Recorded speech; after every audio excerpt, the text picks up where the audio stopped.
Hello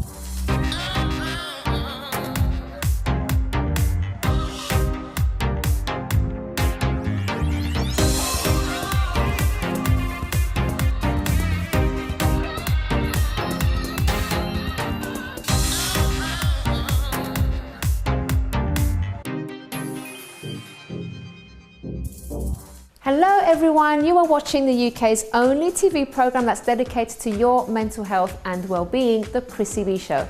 On today's programme, we'll be delving into the subjects of sports people, especially footballers, and depression. The Guardian reported last year on a study by Fifpro, the International Players Union, that depression and mental health problems in football are a serious issue, with over a third of players reporting symptoms. And actually, that's the ones that actually report anything in the first place. So here are some of the findings. It says 38% of the 607 players and 35% of the 219 former players sampled suffer from symptoms of depression and/or anxiety. Sleep disturbance, 23% and 28% respectively, distress, 15% and 18%, and adverse alcohol use, 9% and 25% were also reported. Among current professionals, players who had sustained 3 or more severe injuries during their career were 2 to nearly 4 times more likely to report mental health problems. So we're going to be exploring these points to see whether there are other related factors that lead sports people to depression, and also the possible solutions and of course prevention in the first place. So my guests today include a former professional footballer who has played for Wigan Athletic, Stoke City, Leicester City and Salford City among others, and that's Jason Jarrett, and he'll be telling us about his experience with depression and how it affected his career and life in general. And we also have psychologist Dr. Audrey Tang to give her valuable input. We also look back at an event I did about depression with former Chelsea player Paul Canaville, who faced racism in his career, and also an interview with Leon Legg, who's also a former Gillingham FC player and now plays for Cambridge United. And Leon handled a situation that possibly could have led to mental health issues in a very positive way, and actually managed to turn things around and also be helping others. But before we get into this subject, let's take a look at the video from the Mental Health Channel of how sport can actually help a person's mental health.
I always say that regular exercise is as good for the mind as it is for the body.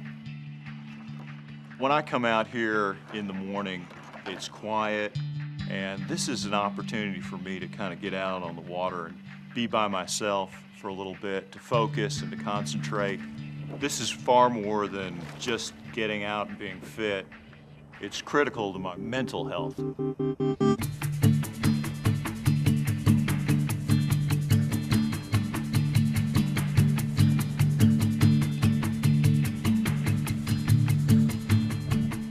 Rowing is very rhythmic, and the breathing when you're rowing is rhythmic as well.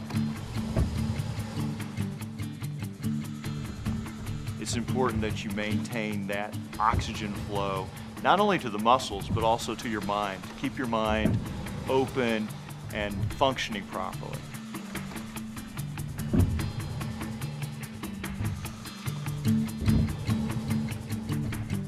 When you really move the boat is when you can synchronize the drive with total relaxation on the recovery. The total relaxation is what actually allows the boat to go faster.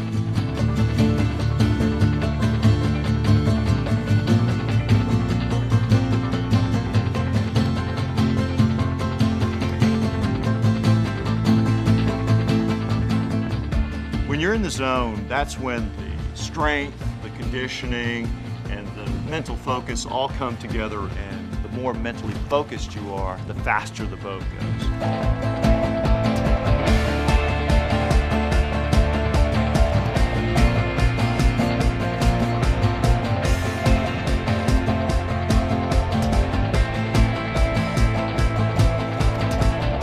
We all have activities, whether it's parenting or working in a law firm like I do, that requires a great deal of focus. And for me, the rowing, that process of working through the pain or just staying focused on the technical part of the stroke, is something that I can use throughout the rest of my day. Exercise is more than just being fit. It's as important for your mind as it is for your body. And my recommendation to people is that they pick something that they enjoy, something that they can do regularly so that it's sustainable, and by being sustainable, they can do it for the rest of their lives.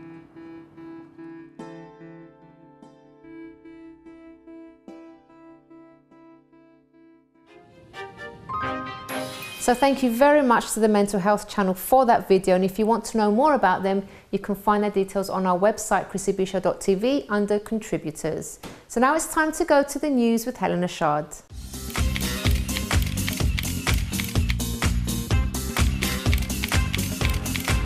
Welcome to the show, Helena. Thank you, Chrissy. So footballers and sports people and depression, big thing. Yeah, it's a really big thing. Yeah. So starting off with football, so I was interested to know what football is doing, what everyone's doing, the unions, etc. So really interested to see, how things are developing as, from a few years ago. Yeah. So everyone thinks that footballers, they live, I'm talking a lot about footballers, but there are other sports people as well, live in sort of these great places and have so much and have the best lives in the world, and people sort of forget that they're human and they have emotions. And mental health is still a bit of a taboo. It's a lot better than it was, but so I was pleased to see that certain things are being put in place, and also interesting to find out which kind of people are going to suffer most. So it's players coping with long-term injuries, former professionals struggling to adapt to retirement, which is a big one.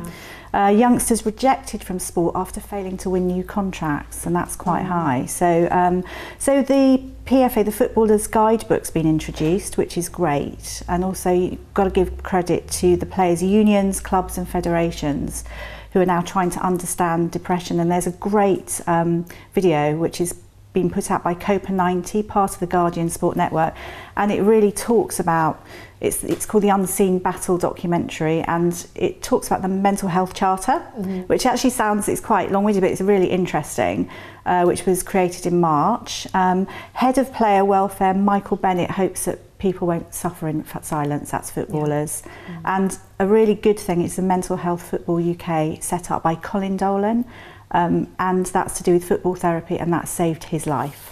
So moving on, congratulations to Portugal for winning Euro 2016. That's exciting. But also congratulations to Wales, who hadn't qualified for a major tournament since 1958. So that is really, really exciting. And so many people were talking about it, and Wales was so proud, and there's been many tweetings and things going on.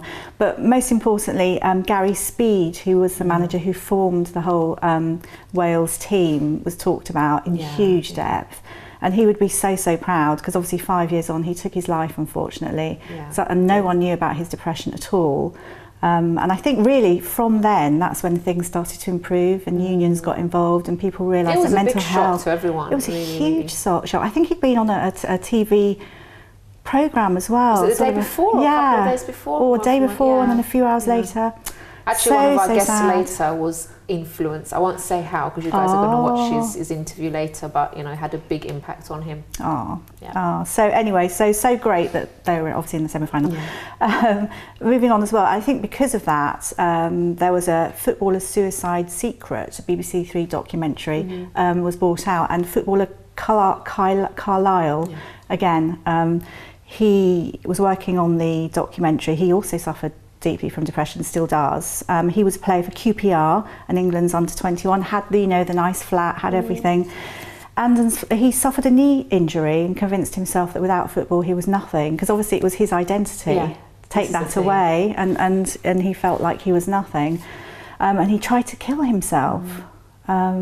So speaking, I mean, on this documentary, he spoke to Gary Speed's sister, and interesting enough, he saw the butterfly effect. It was almost like he realised that had he done that, he would have lost his family and friends, and couldn't believe it. So one of the things that Clark Carlisle spelt out was that it's similar to grieving. You go through the same stages, which was interesting. So these are typically shock, denial, despair, anger, depression, preoccupation, organisation, finally acceptance. But obviously it depends how long you spend on each little section. It is like the same thing, because if you love football and you love playing as much as, it can even be as much as you love a family member. It is like they said, it is your life. Yeah. But that's the mistake that a lot of people make. They put everything into one person or one thing or their career, and it's like they don't have anything else. Yeah. So obviously when they lose that thing, then it's like, oh, what have I got to live for? Absolutely, absolutely. So moving on to cycling hero Graham Aubrey, he tried to take his life, and he's really talks about how we all have to talk, it's so important. Olympic champion Kelly Holmes, I hadn't realised, and she discussed her self-harming and her contemplation of suicide a few years ago, and one of her quotes, "For me, the desire to be successful took its toll, and I couldn't handle the disappointment of my body constantly letting me down, and depression swamped her."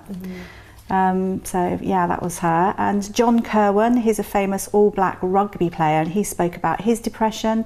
I mean, he set up a mental health awareness campaign in New Zealand. And going back to Graham Aubrey as well, he introduced a book called The Aubrey Way, and it's a survivor's guide to the condition, and he hopes obviously to remove the stigma, and that everyone will read it and take good note. Other players as well, Stan Collymore, Paul Gascoigne, hugely televised, you know, obviously battles against depression.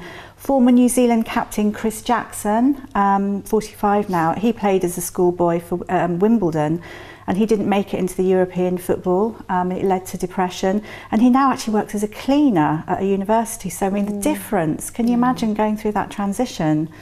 Really quite sad, but good for him. You know, he's got a job, which is great. Freddie Flintoff, the ex-captain of the English cricket team, and he had a documentary where he was talking about his depression, and he didn't realise what was wrong with him, and he just wanted to retire, and spoke to his father and cried, and obviously now he's more of a personality, but again he shares his story, which is great.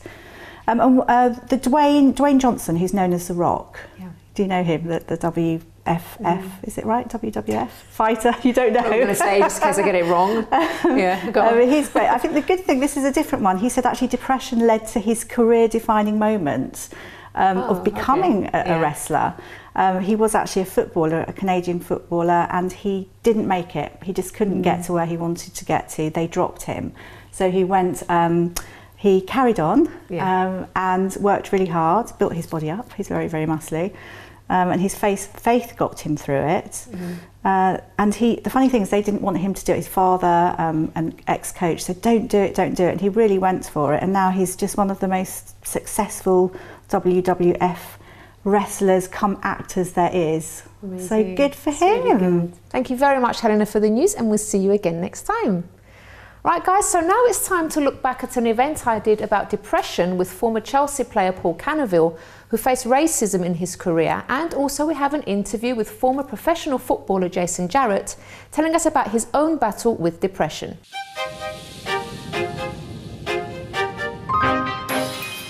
Welcome back to our programme today, all about footballers and sports people and depression. Now, before my interview with Jason Jarrett, let's take a look at this video where I did an event at the University of Westminster with former Chelsea player Paul Canaville. Hi everyone, I'm here at the University of Westminster. Now, I actually studied here around 21 years ago, and I'm here today under very, very different circumstances. While I was at this university, great uni by the way, but I was going through hell. I was going through severe depression, panic attacks. I was having terrible fights with my boyfriend, who's now my husband, by the way. And it's great to be able to come here today under like a completely different person. Now I no longer have the depression, I no longer have those issues that I had back then. And I'm here today to actually speak to the students and anyone else that's interested today in mental health, to offer hope and to let people know that no matter what past you've been through, no matter what's going on right now, in fact, that there is hope, that you can change, that you can be happy. So I'm here with Paul Canover, who's going to also be speaking at this event today. Now, Paul, what are you expecting from this event today? I'm not really too sure, but I think that's even better, that you're never too sure. Just for me to really share what's going on with me and what's happened in the past and what's happening in the future, to be honest. Yeah. I'm a great believer in recovery from depression and from issues, because I've been through hell as well, and I know you have as well, so it'll be great. I mean, I'm really excited about sharing with the students that there is hope after going through a really hard time. Well, there is, obviously. I mean, look at us today, don't get me wrong. I'm not saying we're perfect, but yeah, we've come through our troubles and what we had to do through to come through it, yeah. And don't get me wrong, I'm much of a believer in faith, and yeah, we're here today, so let's enjoy. Guys, so we're looking forward to it, and we'll catch up with you later on after the event. Let's go.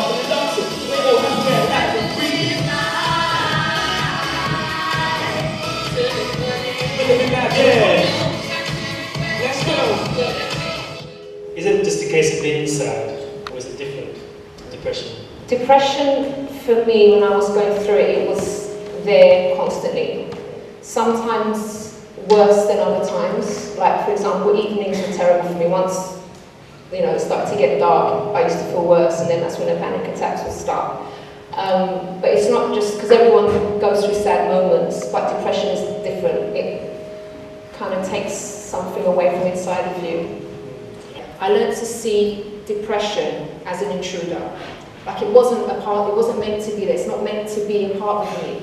I started to have anger against the problem. Instead of crying and sort of feeling, like helpless, I started to toughen up. And I thought, you know what, I'm not going to be like this anymore. I'm not going to allow this depression to get to me anymore. I'm going to be happy because I have a right to be happy.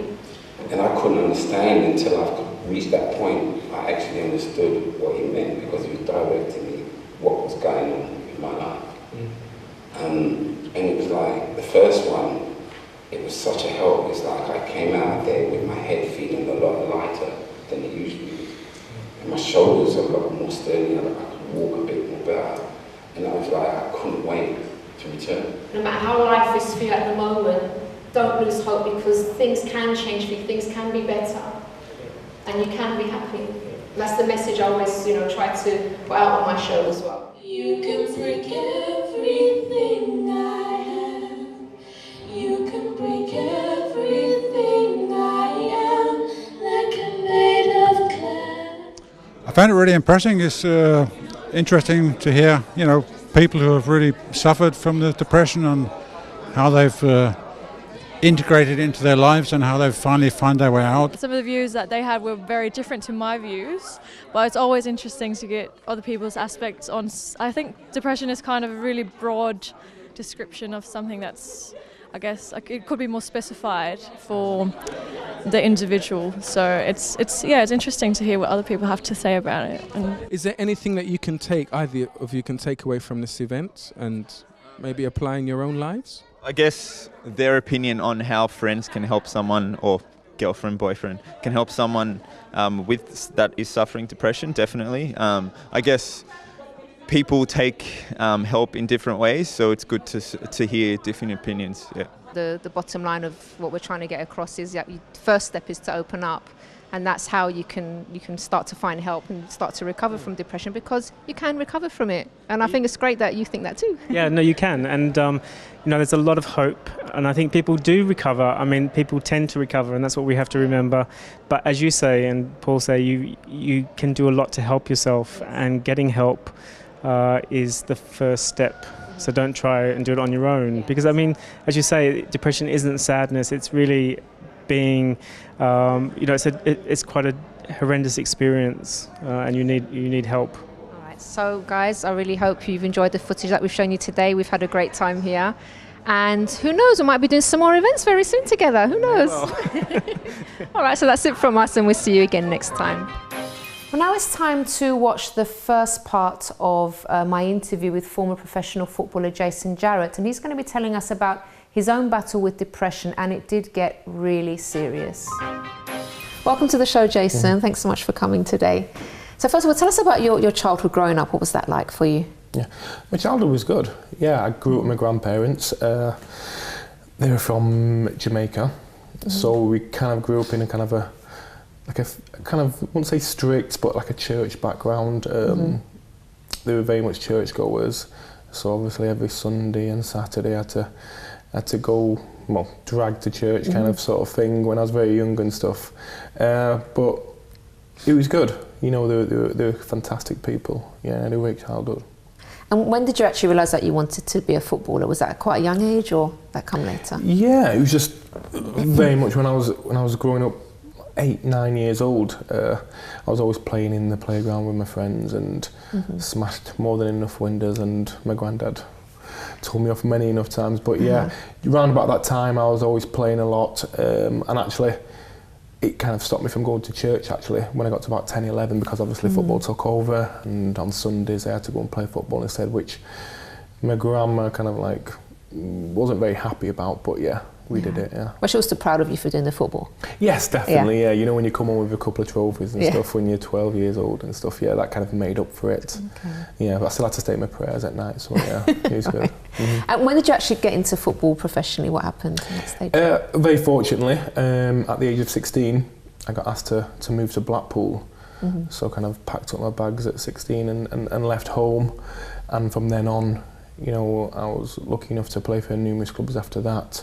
You know, the likes of Wigan, Norwich, Preston, Leicester, Oldham, and a few more. But yeah, we're not going to go as far as that. We're quite a few more after that. What were your best memories at the time? Because it must have all been very exciting for you. My best memories was probably I got to play for my hometown club, which was always nice. I grew up like literally half a mile away from Bury Football Club, so I got to play for them, and it's still a team I follow now.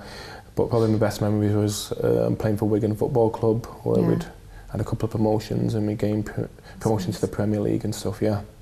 But it didn't remain exciting for you, because then it got to a stage where things kind of took a nosedive, didn't they? Yeah. It kind of happened around about the time I actually left Wigan. I just mentioned we got promoted to the Premier League, and we had a bit of a falling out over contracts and stuff. They wanted me to stay, I wasn't happy with the contract, and I ended up leaving and moving to Norwich, which was in the league below the Championship. And straight away I knew I'd made the wrong decision. And being in Norwich, just signed, I very quickly became homesick and stuff. And I've always been kind of an emotional person. Even as a child I was always led by my emotions and stuff. And I knew I'd made this decision. I didn't feel it was right, and I was alone, and I was very frustrated that I'd made this wrong decision. And you know, that kind of very quickly escalated into something a bit more deeper and stuff. What actually started to happen, Jason, after that? Because you're beating yourself up, you know, you thought you made the wrong decision, and now that you couldn't sort of turn that back. So what kind of things were you thinking, and what was going on in your head? I had a couple of injuries when I first got there, which kind of like made me very frustrated. And I just wasn't performing the way I wanted to perform. You know, the standards that I'd set myself before, you know, and there's so much I wanted to achieve, and it kind of like, I became very angry and frustrated, you know, on the training ground and stuff. And, you know, it got to a point where I was actually arguing with the manager in front of the players, you know, I was just being disruptive in front of everybody and stuff. And it kind of like got to a point where obviously if you're going to be like that, you're not going to be in the team. And that made me even more frustrated and more angry when I was around the football club. But what were you like at home? When you were Jason by himself at home, were you still that angry person? At that early point, I knew something wasn't right, because I'd go home and I was literally kind of like, I'd cry to myself, because obviously I felt like I was letting everybody down. You know, I think I said before about my background and my grandparents who'd worked so hard, coming from the environment they'd come from, you know, working so hard to get to this country in the first place. I felt like I had such an opportunity to impress everybody, not just my grandparents, but the rest of my family, my sisters and brothers, and I wanted to provide for them. So they weren't actually putting pressure on you, it was you putting pressure on yourself? It was all pressure from myself. Looking back now, it was all pressure from myself. And, you know, we come from a family that didn't really have much, and I was earning good money and stuff, but I wanted to do more. I wanted to provide more for them. I wanted to look after my sisters and my brothers. I wanted to impress all my friends back home and stuff. But by doing that, I put too much pressure on myself, and it just got deeper and deeper. Did you ever talk to anyone about what you were going through? There wasn't anybody to talk to, because obviously you kind of, on the surface, I put up like I pretended that everything was okay. You know, in football, obviously, in most sports, you know, if you open up about stuff like this, you know, who was I supposed to talk to? The manager, the coach?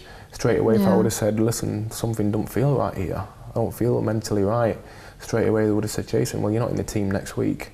And that's the position I didn't want to be in. So back then there was actually nobody to talk to. And which made you feel even more lonely, I suppose. Yeah, definitely. Yeah. And like I said, with my friends especially as well, you know, lots of my friends were back home having normal jobs, you know, working in offices, and, you know, I've got this supposedly fancy lifestyle and earning lots of money. You know, was I supposed to complain to them and say everything was all, you know, I felt really bad. You know, I felt like I couldn't speak to them either. Yeah. Jason, was there anything that you did to make yourself feel better? Yeah, surprisingly there was. I think there've been lots of incidents, you know, where people have been depressed and they could turn to drugs or alcohol or even gambling. You know, there's been lots of instances where people have done that. I actually didn't do any of them. I actually used to go shopping a lot. You know, after training, because shopping is very therapeutic, it used to make you feel better. So I used to spend a hell of a lot of money shopping on. How much are we talking here? Each spending spree? Each spending spree. I'd spend hundreds of pounds a day just buying stuff that I actually didn't need, clothes especially, cars that I didn't need, because it would make me feel better for that brief moment. Was it also to kind of maybe show people that I'm doing all right? Yeah. You know, obviously my career wasn't doing as well as I want, but still, if I turned up in a brand new car, you know, obviously on the surface I'm doing pretty well here, and it would make me feel good, for a day or two. But then I'd be back where I was when I went home and stuff. So that was one of the main things I did and stuff. And it actually, another thing it actually affected was my relationship with some of my girlfriends and stuff, because I seek the attention of women as well, which I'm not proud to say, because obviously getting attention from women made me feel good about myself. Yeah. But really it kind of affected some of the relationships, you know, the meaningful relationships that I had and stuff. Was that sort of then guilt added on top of everything else that you were feeling already? Massively, yeah, definitely. And that was one of the biggest things as well, because like I said, I was just trying to find something to replace that feeling I had from playing football. Yeah, so shopping and the attention of women, was the main things. Okay. Well, what would you say was your worst moment? Worst moment is probably this carried on for a good 5-6 years, and it affected my career massively. Relationships as well. Relationships as well, massively as well. The way I treated women, the way I treated myself and stuff. But yeah, towards the end, it got to a point where I was on the verge of suicide, and I was planning my own suicide, and you know, I was desperate to find somewhere else, you know what I mean? I didn't want to be around and stuff. Well, after the break, we'll watch the second part of Jason's interview and we'll find out what actually stopped him from killing himself. And also Dr. Audrey Tang will be joining us to give her take on footballers and depression, and also the general problems that sports people do go through and how they can cope better.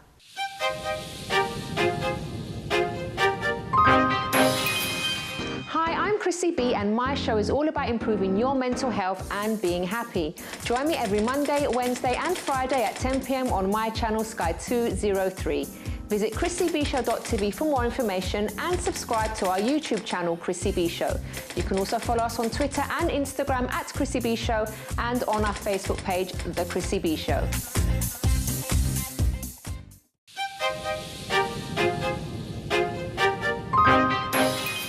Welcome back to our show, everyone, about footballers and sports people and depression. So now let's take a look at the second part of Jason's story and see what actually prevented him from killing himself. You say you were planning your suicide, but what would you say stopped you from doing that? What stopped me? I do remember the day, because like I said, I planned my suicide. I used to daydream about it a lot. You know, I used to daydream about, you know, I'd be better off not here. But the day when it kind of like, there was an event over a weekend where things really escalated between my ex-partner, and we had a huge argument and stuff. And I think it was the morning, it was actually the death of Gary Speed that morning. the way he took his own life and stuff. And that morning... Was that shocking for you? Yeah, that was shocking, and something clicked, and actually reached out for the first time properly. I rang my dad, and he came round, and he had to check me into hospital and stuff. How did it feel? Because that was the very first time that you'd actually lived in this for years, and going through all of this on your own. What did it feel like to actually finally reach out to someone? Did you feel sort of worse about yourself, or was it like, oh my God, I'm going to get some help finally? It was actually a relief, and I talk to people now about it and stuff, and it is the first step, actually admitting there's an actual problem. You know, admitting to people that something isn't right and stuff. And obviously I told my dad, and obviously my mum got to know, and my grandparents got to know, and that was a big relief in itself, just actually telling people and stuff like that. Obviously I had to do lots of things after that, but yeah, that was the start of me getting better. And talk us through the process now of how you recovered.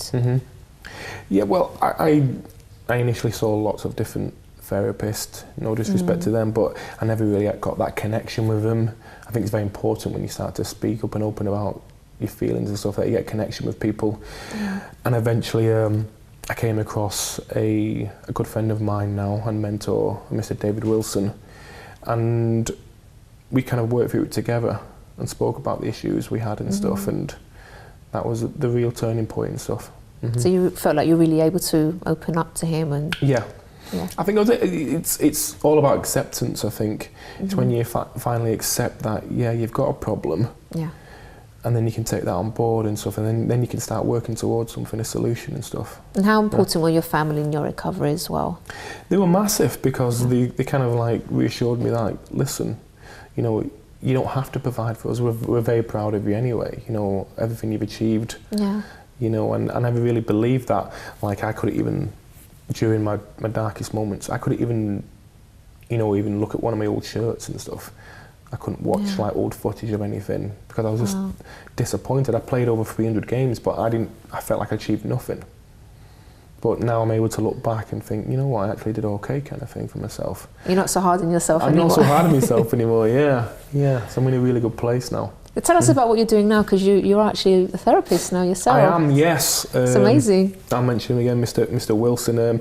He kind of pushed me in that direction. And it's something that, it's I won't use the word selfish, but it's very therapeutic as well. You know what I mean? It makes me feel good that I'm helping other people. And I've been doing it for, you know, a while now, you know, with his help and stuff, and I'm gaining lots more experience, and you know, we see over 300 people a week now in our clinic and stuff, amazing, between me and him, and it's going really well. And yeah, there's lots of ways that I want to take it. I want to, because it is an issue, you know what I mean? We all know that's why you're doing this fantastic job here, because you realise what an issue it is. You know, we all know about the statistics and stuff about mental health in this country, and it needs to be addressed. And if I can help just a few people, then it will eclipse everything I've done in football. Jason, if there's someone watching now that is not necessarily someone that plays football, but anyone that's watching, they're in a really low place right now, and they're thinking, like you were thinking, even planning their own suicide, what would you say to them? I think you've got to talk to someone. I think you've got to, even if it means opening up to a family member, but you've got to just say something, even if it seems like very small, but these small problems turn into big problems. That's how it started with me. And that's how it actually starts, you know what I mean? Men are, there's no coincidence that it's very much a problem with men. Obviously women suffer from it, but I think the stats show that men tend to keep it to themselves. Yes, very macho. You know, you women do love to talk a lot. You know, you're very lucky that you women have like your coffee mornings will open up and express your feelings. It's not a man thing traditionally to do that. Usually men say, oh, I'll buy you a pint, and that's okay. But that's I think advice, I think just express yourself and say exactly what's on your mind. You know what I mean, and open up. And then you're halfway there, you know, if you actually admit there's a problem. It does feel scary to actually talk about it for the first time, because I remember when I first told my mum when I was depressed, I kept it hidden for years. But then when I finally did, it's like everything just came out. It was like it'd been building up for so long. But it is a relief when you do, even if, as you said, even if it's just one person, a family member or something, but it does get the ball rolling to your recovery. Definitely, and you'd be surprised about how many other people would have had certain feelings as well in similar times in their life, because I think everybody in our lives are going to suffer from some sort of depression. Usually it's when we lose someone kind of thing, you know, in funerals and stuff, you know, lose someone close to us. But, you know, it is an issue and it needs to be addressed, and the more we talk about it, you know, we'll get to a solution. Because obviously, you know, America's much way ahead of us. We're so far behind, but I think we're getting there. Yeah, and that's why we do this show as well. Yes, of course, people like you, that's why we do it, yeah. So Jason, what about football? Are you still playing? Do you still kick the ball I'm around? not playing anymore. I'm nearly 37 now, so my days are finished. But I'm still involved. I'm refereeing at the moment at weekends, so that's something, hopefully. Maybe it could take me all the way to the top. You know, I'd like to be a Premier League referee, and I work in primary schools as well. Brilliant. Doing FA tutoring, so I'm quite busy at the moment. That's amazing. Jason, thank you so much for speaking to us and for being so open about your story, and I'm sure it's helped loads and loads of people. Thank you. Thank you. So it's really amazing how Jason actually managed to turn his life around and is now in the position of helping so many other people. So I'm really grateful that he did share his story on today's programme. So now I'm going to be talking to Dr. Audrey Tang, who's going to be telling us more about why so many sports people and footballers in particular do get depressed and go through these mental health issues. Welcome to the show, Audrey. Thank you, Chrissy. Thanks for having me. It's lovely to have you on again. So obviously there's loads of footballers and sports people that go through this problem. Unfortunately, many of them suffer in silence, as Jason did for a number of years, and it almost cost him his life. Yeah. So why is it, first of all, that this issue is so prevalent in sports?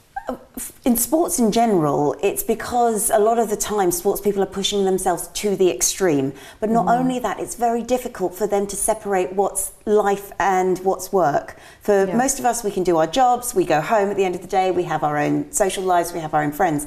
When you're a sports personality or a sports person, you're on tour a lot of the time, you're almost eating, living, drinking the sport, so you can't escape from it. You're always having to mentally prepare for the next tournament or the next competition or the next performance that you're going to be giving, and that can be very taxing on people. The other difficulty is the same thing that affects media personalities. You don't know who to trust, because you can be given very bad advice in terms of investing your finances. You might be talking to somebody thinking that you're just sharing a story with a friend down the pub or something like that, but actually they're recording you and going to sell it to I didn't even think of this aspect. That's so true. That fear of anybody you speak to could be somebody who's actually just trying to use you, can make you very insular as well.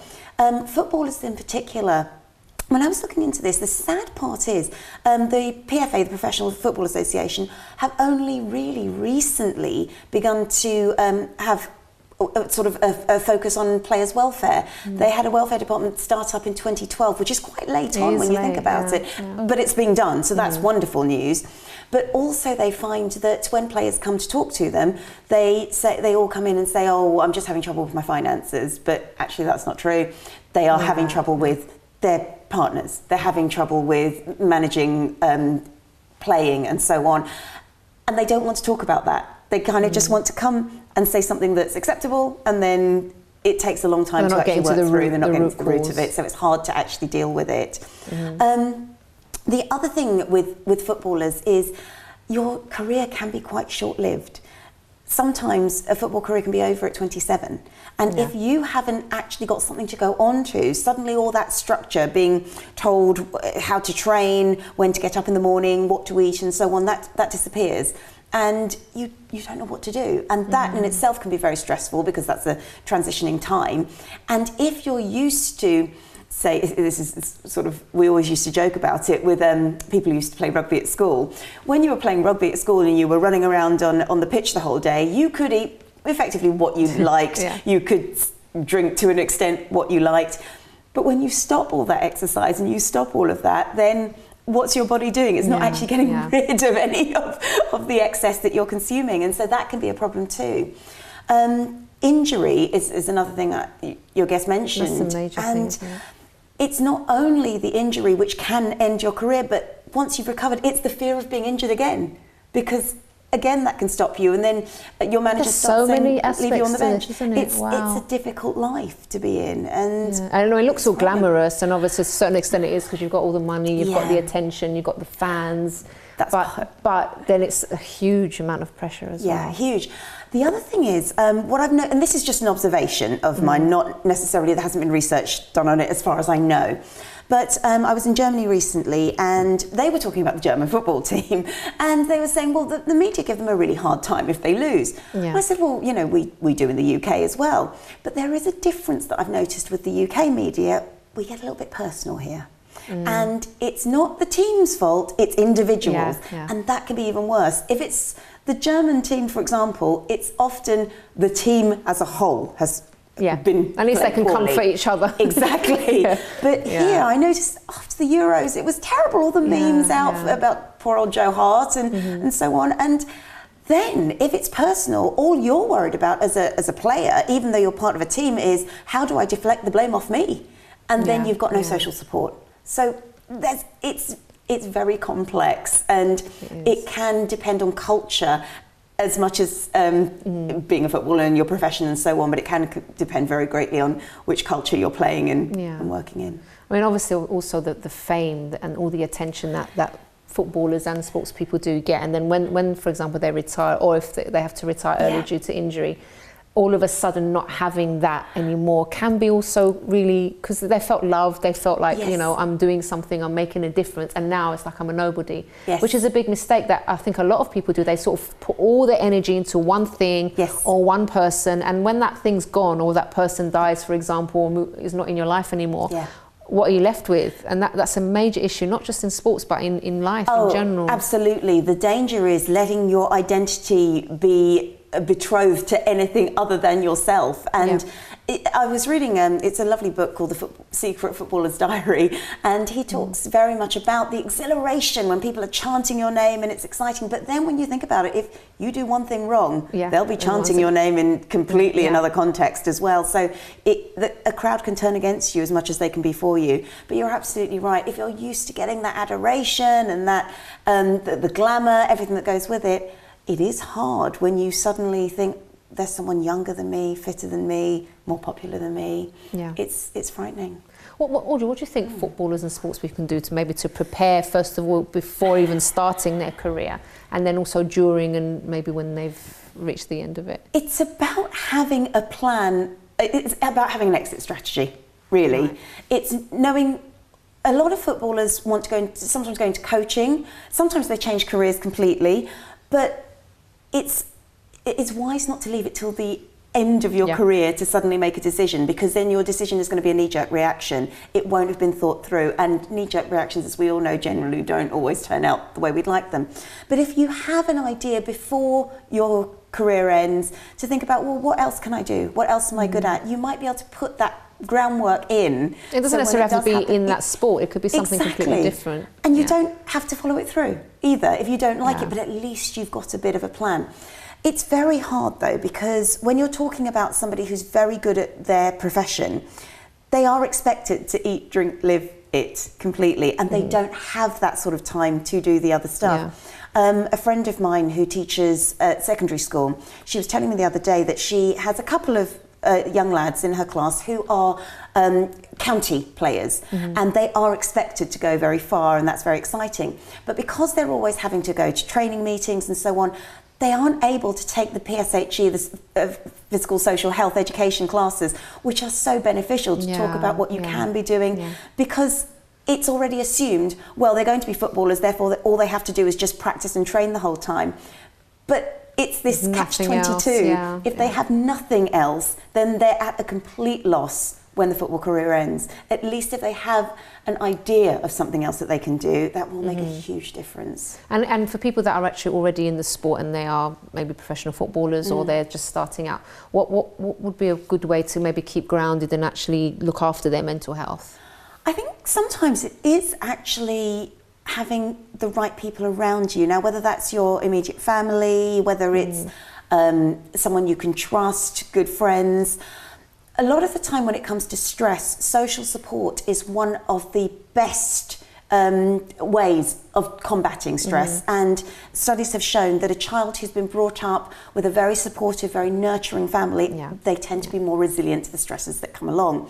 And it's the same thing. If you have people with you, let's take Suarez, for example. We all knew about his biting incidents, but if you read his autobiography, he does talk about, he sort of looks at the incident and he says, well, then when I moved, I was with my family. And having that comfort, having someone around you who gets you and understands you and you can be yourself with, makes a huge difference. It does, definitely. So it's, having social support. Make sure, because it's about having someone to talk to at the end of the day. And actually, Jason, thankfully, he did that in the end. He spoke to his dad about it, even it was almost too late, but thank goodness he did actually speak to someone in the end. And someone you can trust. Yeah.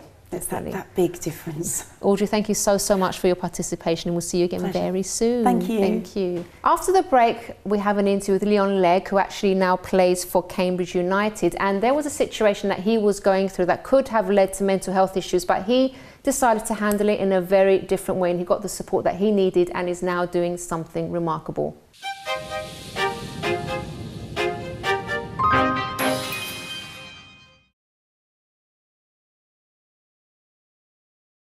I've always wanted to be a footballer, ever since I was 9 years old, really. When I was younger, I was always, always kicking a ball. When I got in from school, I'd go out and play with my mates. I played football at school. It was, no matter where you saw me, I always had a football in my hand. So. Okay, and were your family supportive, or were they like, maybe you should do something else, or how was your family? I was always. Everyone in my family come watch me play football on the Sundays and everything, and so I had a lot of support really from my family. Oh, that's really good. Now, it hasn't been easy for you though, because at age 16 you discovered that you had epilepsy. Can you talk us through that and what happened? Yeah, it was. I remember clearly, really. I was 16 years old and I was actually at football training, and I remember heading the ball, and then I must have just collapsed, really. I remember waking up and just sort of seeing everyone around me, around 20 players around me, and just looking up in the air, and I just really didn't know what was going on, to be honest. That must have been really scary for you. Very scary, because the first seizure I've ever had, and I just didn't know what happened to me, really. And then just remember sort of being carted off into an ambulance, and then sort of talking to the doctors and that in the hospital. How did that impact your life from then on, now that you discovered that you did have epilepsy? What was going through your mind? How did it affect you? Well, the first thing I thought, first thing that came to my head was really am I ever going to be able to play football again? That was the first thing that jumped into my head. Dream, really. right? So. Yeah, definitely, but then talking to the neurologist and having regular meetings with him, he said it was fine. I had to really kind of get the right dosage of medication at the start, and try and get it controlled. And what about how did it affect your family? Well, I remember my mum really, she had a bit of a tough time of it, because at the start I did have quite a few seizures, and I remember quite a few times I'd had some bad ones as well. I remember How often would it happen? Well, at the start I reckon a good 2 a day, really. Really? Yeah. Wow. I remember going to bed one time. I was very tired, and I remember going to bed one time, and then waking up in the hospital in the same night. So if you think about it, you go to bed and then you wake up in the hospital and you think, well, how did I get here? So it was very scary. Right. And how do you cope with it with football then? With football, really, obviously I've got to let the physios know I have it. Them being professionals at their job and with the medical side and everything, they would know as well. And the football clubs I've been at, they've been supportive, and when I have had a seizure at football, they've always known what to do. So. Well, that's really good. So I mean, might be youngsters watching that do have the same condition. They're thinking, oh my God, my future's over. Not just for football, for anything, and they think that there's no hope for them, or they can't realise their dreams, but they can. Oh, definitely. I'm proof of that, really. I've had a lot of people asked me via and Twitter and email how I dealt with it, and sort of gave them advice and little tips and info, and it has helped them. Okay, now you're ambassador for, was it young people's young epilepsy? Yeah. Okay, how did that come about? That actually came about. I was doing an interview for a newspaper, and it came out in the next day, and then all of a sudden I got loads of phone calls from different epilepsy charities, and then I've done a few bits like radio interviews and a few articles and things like that, really. And then Young Epilepsy actually asked me if I wanted to be like an ambassador, and I jumped at the chance, really, and it was a massive honour. Okay, and how have you been helping the youngsters then? Is it sort of telling your story and things like that? Yeah, you know, letting them know my story and how I dealt with it, and like I say, like personal advice and tips, really. Epilepsy is very like complex, and there's so many different types, and that with every person who has epilepsy, it's all different to that case. So it is hard to pinpoint certain things with epilepsy and the case of that person. So. Okay. And what would you say to a youngster that's watching now that has epilepsy, that maybe has just been diagnosed and they're really worried about their future? What would you say to them? I'd say what I normally say, really. You know, when I've had people ask me through email and things like that, it comes down to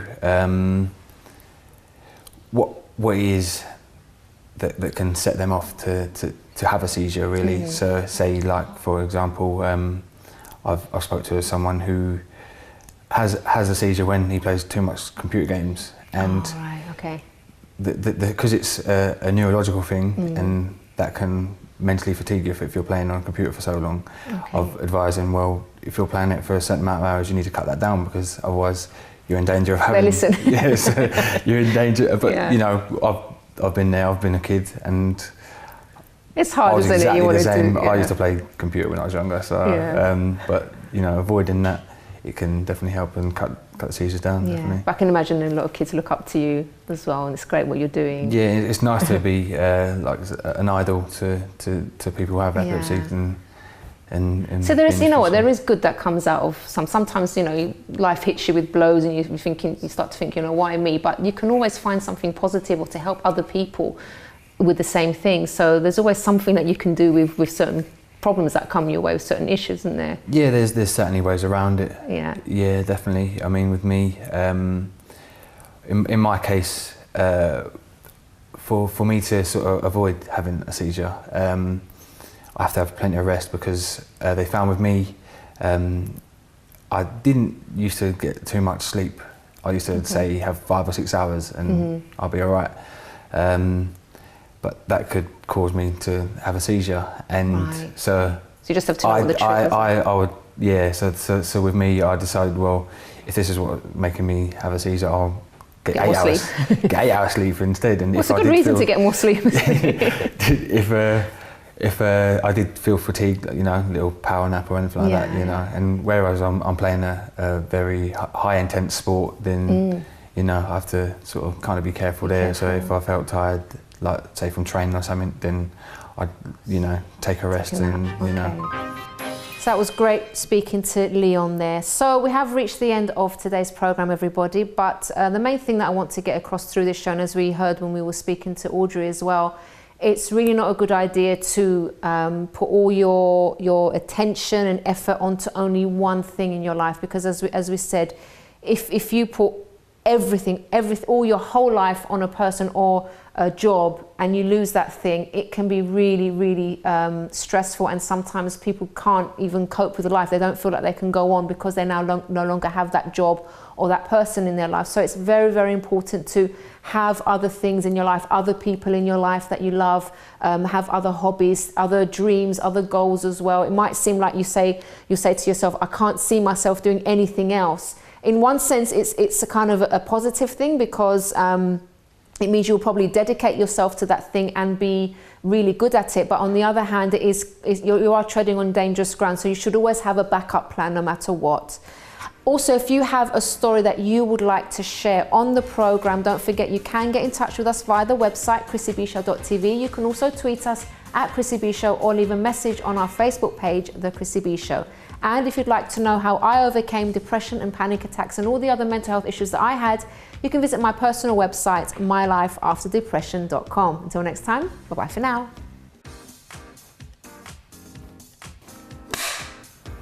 The Guardian reported last year on a study by Fifpro, guys? Sorry, I don't know about football. Is it Fifpro? Fifpro? So congratulations to Brazil for winning the Euro 2016. Portugal. Oh. Oh no! It's not the same thing, George. Oh no! So Clark Carlisle basically spelt out that gosh, I'm so sorry, That's guys. Okay, no worry. Who faced racism in his career, and also we have an can I do that bit again, please? I'm sorry. Is my fit coming? It was just like dropping this. All right. Former professional footballer Jason Jarrett telling about. I've rubbed off on you, haven't I? Let me try and speak slower. Former professional footballer Jason Jarrett telling about. Oh my God, it's going to be one of those days. I'm so sorry. All right, guys, so don't go away, because after the break, we'll be looking back at an interview I did with Leon Legg, who's former Gillingham